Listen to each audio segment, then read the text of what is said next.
What is a shake hole and why do they terrify me? Let me tell you the story about how I nearly died in one of these shake holes while hiking in Scotland. That green patch of grass over there is the shake hole. I don't know it's there and I'm walking right towards it. So let's back up a bit. What exactly is a shake hole? Well, the craters you see in the landscape here are actually the collapsed-in roofs of caves. Rainwater dissolves the limestone underground, leaving a mountain resembling a Swiss cheese.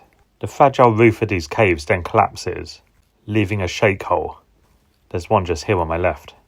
If you fell in one of these holes, you'd likely fall through to the cavern below, which will likely be filled with water, rocks and the bones of animals that have also fallen in. So anyway, back to Scotland. I'm on the Isle of Skye, and the landscape here is absolutely breathtaking. I visit Scotland once a year, and I'm going there again this summer.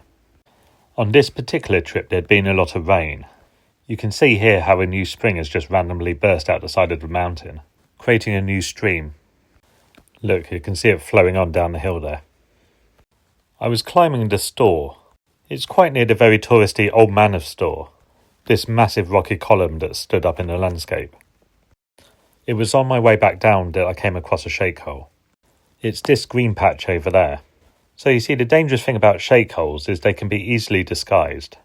This one here is filled up with water, and then over the water a kind of thin layer of moss or weed has grown over it. This leaves what looks like a lovely patch of green grass, but it's actually a very dangerous trapdoor. Look what happens when I step on it. Did you see that? The ground actually moves. You can see a kind of ripple in the grass there under my feet. I did an extremely hasty 180 to get out of there. Here's a close-up in slow motion.